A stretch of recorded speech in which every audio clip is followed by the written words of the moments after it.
레디아 공주 3권 1. 다이아몬드 눈을 가진 공주님이라죠.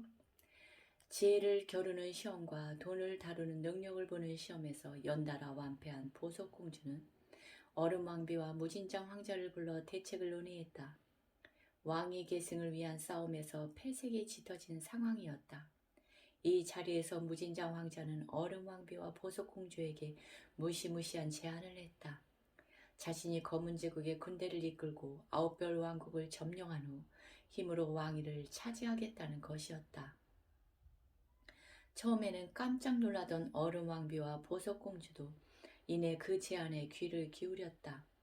이대로 레디아 공주가 쳇갈피 왕자와 결혼해서 여왕이 되면 자신들은 끈떨어진 신세가 될 것이 분명했다. 하지만 아홉별 왕국은 비단 왕국, 책 왕국과 강력한 동맹을 형성하고 있어요. 강철 왕국은 엄마가 설득할 수 있지만 다른 두 나라는 아홉별 왕국이 공격당하는 것을 보고만 있지 않을 거예요. 보석공주의 말에 무진장 황자가 자신 있다는 듯 주먹으로 가슴을 탁탁 치며 말했다. 걱정할 것 없습니다. 나에게는 이간질이라면 누구에게도 뒤지지 않는 이야기꾼 열린 입이 있으니까요. 무진장 왕자는 검은 제국 최고의 웅변가인 열린입에게 아홉별 왕국을 인근 나라 여러 나라와 멀어지도록 만들라는 밀명을 내렸다. 열린입은 곧장 강철 왕국으로 가서 강철왕을 만났다. 강철왕은 마침 아홉별 왕국을 점령하려고 전쟁을 일으켰다가 실패하고 국력만 낭비시킨 탓에 입지가 좁아진 상황이었다. 여동생인 얼음왕비와 조카인 보석공주마저 아홉별 왕궁에서 쫓겨나면 자신의 입지는 더욱 좁아질 것이 분명했다. 무엇보다 중요한 일은 옥새가 사라진 사건이었다. 옥새는 왕의 도장으로 이는 곧 왕을 상징하는 물건이었다. 그런데 전쟁통에 옥새가 감쪽같이 사라져버린 것이다. 옥새가 없는 왕은 왕으로서 인정받을 수 없다.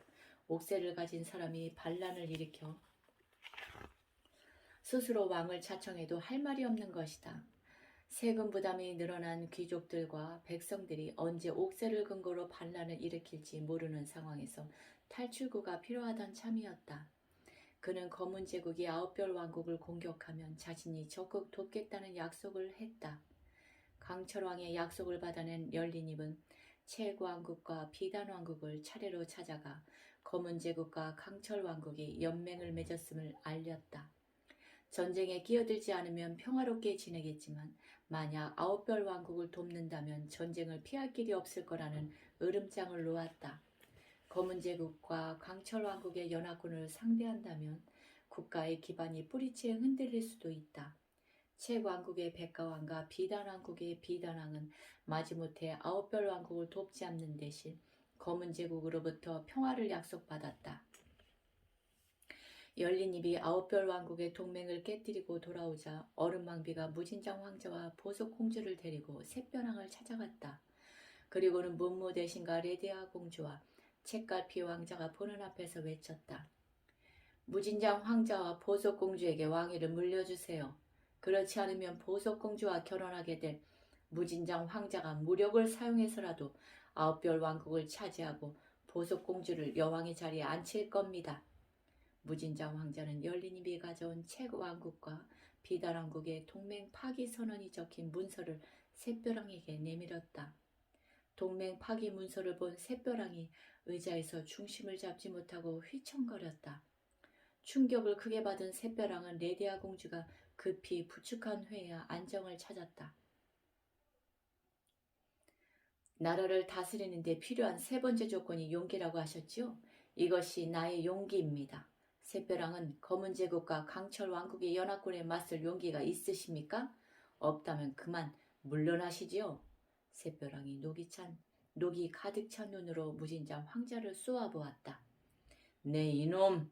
검은 제국과 아홉별 왕국은 수백 년 동안 서로 존중하며 평화롭게 지내왔거늘 어찌 너 같은 못된 황자 하나가 그동안의 평화를 망친단 말이냐? 무진장 황자는 샛별왕을 비웃는 듯 대수롭지 않게 대꾸했다. 내가 태어난 검은 제국에 사는 사냥 이야기를 해드리죠. 사냥들은 초원에서 풀을 먹거나 뛰어놀면서 혼자서도 즐거운 생활을 누리죠. 그러다가 동료가 친구들을 만나면 대여섯 무리씩 무리를 이루어 다시 새로운 생활을 시작합니다. 그때만 해도 그들에게는 아무런 변화도 일어나지 않죠. 그렇게 차츰 넓은 초원을 찾아가다 보면 어느새 양의 무리는 점점 늘어나게 되고 나중에는 수백, 수천 마리에 이르게 됩니다.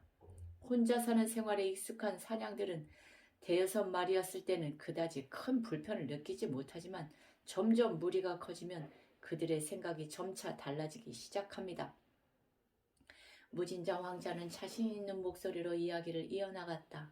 막강한 힘을 지닌 검은 제국의 황자가 선전포고를 하면서 들려주는 이야기를 사람들은 조용히 듣기만 했다. 뒤에 선 사냥들은 저마다 불만을 늘어놓습니다. 앞줄에 선 양들이 풀을 다 먹어치워서 자신들은 먹을 것이 없다고 말이죠. 하지만 앞에 서는 양들도 나름대로의 불만은 있습니다. 뒤에서 쏜살같이 달려오는 바람에 풀을 제대로 뜯어 먹을 수가 없거든요. 불만이 점점 커진 양들은 마침내 풀을 뜯어먹는 일에 위협을 느끼기 시작합니다.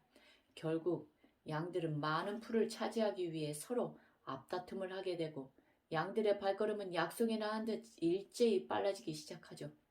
뒤쪽의 양들이 속력을 내어 달리다 보면 앞쪽의 양들은 선두를 놓치지 않기 위해 더 빨리 달리지 않으면 안 됩니다. 양들은 처음에는 풀을 뜯어먹기 위해서 달리지만 나중에는 목적도 잊어버린 채 무조건 내달리기 시작합니다. 그들의 마지막은 어떤 모습일까요? 레디아 공주는 사냥들의 습성에 대해 알고 있었기 때문에 이야기의 결말을 짐작했다. 하지만 아무런 대꾸도 하지 않고 무진장 황자의 우중을 파악하는 데에 골몰할 뿐이었다. 양들은 뿌연 먼지를 일으키며 죽을 힘을 다해 달리다가 사막을 건너 바닷가에 이르게 됩니다. 속력이 붙은 양떼들은 눈앞에 죽음의 바다가 펼쳐져 있는데도 그 속력을 늦추지 못합니다. 앞에 선 양들은 가속도 때문에 멈출 수가 없고 뒤에 선 양들은 미처 바다를 못 본 탓에 멈추지를 못하는 것이죠. 잠시 후 바다에는 수많은 양들의 시체가 떠오릅니다. 무서운 이야기였다. 무진장 왕자는 장내를 싸늘한 눈으로 한번 돌아보더니 물었다. 자, 이 이야기의 교훈이 두 가지가 있습니다. 뭘까요? 책갈피 왕자가 대답했다. 인간이나 짐승이나 경쟁은 피할 수 없단 말이 하고 싶은 거요? 맞습니다. 역시 책을 많이 읽어서 똑똑하군요. 그럼 두 번째 교훈은 뭘까요? 이번에는 레디아 공주가 대답했다. 사냥들을 이끌 지도자가 없었기 때문에 비극을 피할 수 없었다. 이 말이 하고 싶은 거죠? 무진장 황자가 박수를 쳤다. 굉장하군요. 역시 레디아 공주님답습니다. 바로 그렇습니다. 인간이든 짐승이든 다투는 것은 본능입니다. 수백 년을 평화롭게 지냈다면 한 번쯤 싸울 때도 됐군요. 진정한 평화를 원하십니까? 그렇다면 강력한 지도자를 가져야 합니다. 그래야 아무 소리 안 하고 복종하거든요. 나와 결혼할 보석공주에게 왕위를 물려주지 않는다면 힘을 사용해서 복종하도록 하겠습니다. 샛별왕이 잠시 고민하더니 자리에서 일어나 모두에게 선언했다. 나라가 다시 위기에 빠지고 말았다. 하지만 검은 제국과 강철 왕국의 요구에 응하는 것은 곧 나라를 빼앗기는 일이 되고 말 것이다. 아홉별 왕국을 위기에서 구하는 사람을 레디아 공주와 혼인시키고 그에게 왕위를 물려줄 것이다. 보석공주와 무진장 황자에게 왕위를 넘긴다는 말을 기대했던 얼음왕비의 얼굴이 검붉어졌다. 무진장 황자는 샛별왕에게 경고하고 검은 제국으로 돌아갔다. 내가 다시 아홉별 왕국에 올 때는 혼자가 아닐 겁니다. 검은 제국의 대군을 이끌고 돌아와 반드시 그 자리에 앉을 겁니다. 레디아 공주가 왕궁을 나서는 무진장 황자에게 말했다. 무진장 황자님의 뜻대로 되지는 않을 겁니다. 제가 막을 테니까요. 무진장 황자가 크게 웃었다. 하하하, 재미있군요. 뭐든지 투명하게 꿰뚫어보는 다이아몬드 눈을 가진 공주님이라죠? 중과하나하죠. 벽에 있는 거울도 원래는 창처럼 모든 것을 투명하게 비추는 유리로 되어 있습니다. 하지만 그 뒤에 은치를 조금만 하게 되면 자기 모습밖에 보이지 않게 됩니다.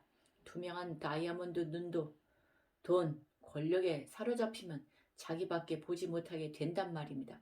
검은 제국의 군사력, 재력을 본다면 누구나 검은 제국과 손을 잡으려 할 겁니다. 아홉별 왕국이 레디아 공주 따위 눈에 들어오지도 않을 거란 말입니다. 감사합니다.